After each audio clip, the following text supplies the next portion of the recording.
प्रणाम बच्चों। इन video number 5 बेटा we learn about the biosphere. Biosphere बेटा, बायो मीन्स लिविंग, बराबर, जिसमें जीवन है बेटा, जो जीवंत है। तो जितना भी ये जो लिविंग ऑर्गेनिज्म हम इस अर्थ के ऊपर देखते हैं बेटा, ये बायोस्फीयर है। Okay, the part of lithosphere, hydrosphere and atmosphere where the living world exist is known as biosphere. ठीक है बेटा। लिथोस्फीयर यानी कि हम देख सकते हैं बेटा, फॉरेस्ट से लेके अर्बन एरियाज, रूरल एरियाज, हम डोमेस्टिकल एनिमल्स, वाइल्ड एनिमल्स, इनको देखते हैं बेटा, बराबर। ह्यूमन बीइंग है, हर तरीके का वो पर्टिकुलर पार्ट जो कि बायो है, जो जीवंत है, जो लिविंग ऑर्गेनिज्म का पार्ट है, वो लिथोस्फीयर के ऊपर। फिर हाइड्रोस्फीयर यानी हम एक्वाटिक एनिमल्स को देख सकते हैं बेटा, एक्वाटिक वेजिटेशन को देख सकते हैं हम। मैंने आपको आगे के भी जब हम हाइड्रोस्फीयर पढ़ रहे थे तो मैंने आपको बोला था बेटा कि ये जो ओशंस है ये अपने आप में एक अलग सी दुनिया है, जिसके बारे में आज भी हम प्रॉपरली ठीक से नहीं जान पाए हैं। तो हाइड्रोस्फीयर बेटा, ये जितना भी एक्वाटिक पार्ट है, एक्वाटिक एनिमल्स है, वेजिटेशंस है, क्लियर। और एटमोस्फियर बेटा, हम स्काई में देखते हैं कितने सारे बर्ड्स हैं, है ना, तरह तरह के हमको दिखाई देते हैं बेटा, कि हर तरीके का वो पर्टिकुलर लिविंग ऑर्गेनिज्म बेटा, जो कहीं ना कहीं इन सेफर्स की वजह से एक तरीके से हमारे इस प्लैनेट पे एग्जिस्टेंस है, उसको हम बायोस्फीयर कहते हैं। Biosphere is one of the important spheres on the earth. Earth is the only planet in the solar system having a biosphere. ठीक है, आगे भी हम पढ़ चुके हैं बेटा कि earth is only a planet in the solar system having biosphere. सारे प्लैनेट्स में से बेटा only the earth, solar family में सिर्फ अर्थ ही एक ऐसा प्लैनेट है जहाँ पे लिविंग ऑर्गेनिज्म सस्टेन कर सकता है, because of the balancing lithosphere, hydrosphere and atmosphere. Biosphere include the vegetation, animal, insect and human being, बराबर। बायोस्फीयर में क्या क्या इंक्लूड होता है बेटा? वेजिटेशन है, ट्री है, प्लांट्स है, हर्ब है, शब है, एनिमल्स है, हर टाइप्स के एनिमल्स है बेटा, छोटे से छोटे इंसेक्ट्स है, ठीक है, और ह्यूमन बीइंग यानी कि हम बेटा। We obtain the food and many other necessary things from biosphere.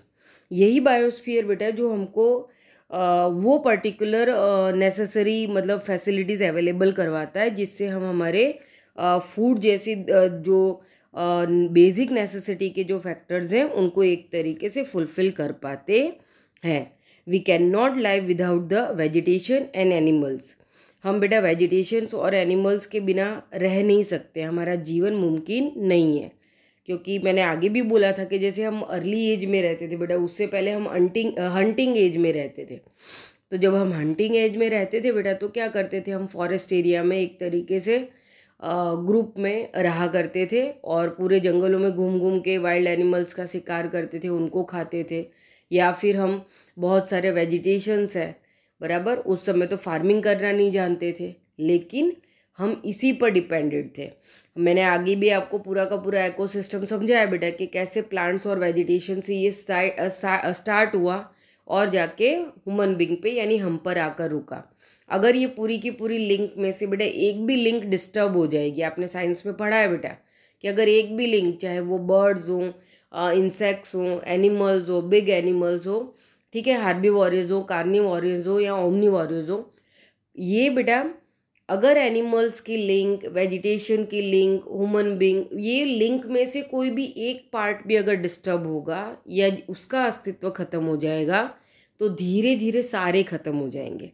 इसीलिए हमको कंप्लीटली बहुत सोच समझ के इस बात को मानना पड़ेगा और हमको रिस्पॉन्सिबल वे में, बराबर, ये पूरी की पूरी जो लिंक है उसको बचाने की कोशिश करनी पड़ेगी। Biosphere is the base of our existence and living.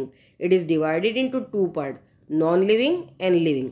Lithosphere, hydrosphere and atmosphere from the non-living part, while the plants, animals and microorganisms are included in the living part.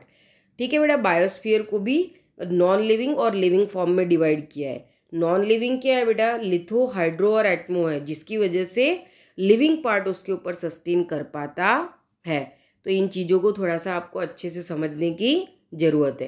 मैंने स्टेप टू स्टेप आपको हर एक उसमें कुछ ना कुछ example दे के सारी जितने भी बेटा ये पर्टिकुलर टॉपिक्स हैं उनको मैंने क्लियर किया है। तो आप एक दो बार रिपीट करके अच्छे से सुनेंगे, देखेंगे तो बेटा कोई भी डाउट्स आपको रह जाएंगे नहीं। क्लियर। यहाँ पे देखो बेटा, हमको नीचे एक सिंपल सा बहुत बढ़िया सा लिविंग और नॉन लिविंग, बराबर, नेचुरल भी है और मैनमेड भी है, हमको सारे एग्जाम्पल्स दिए हैं। देखो नेचुरल फैक्टर्स में हम देख सकते हैं बेटा, बराबर, क्लाउड्स है बेटा, बर्ड्स है, वेजिटेशन, ट्रीज आपको दिखाई दे रहे हैं, नीचे आपको फार्म दिखाई दे रहा है, उसके नीचे आपको लिविंग मतलब पर्सन्स दिखाई दे रहे हैं, एक फैमिली दिख रही है, बराबर ना। यहाँ पे आपको पीपल वाला एग्जाम्पल दिख रहा है। फिर देखो वापस से यहाँ पे एक टीचर है, वो कुछ बच्चों को सिखा रही है, बराबर। फिर मैनमेड थिंग में आपको देखो कुछ मॉन्यूमेंट्स जैसा स्ट्रक्चर दिख रहा है आपको, बराबर।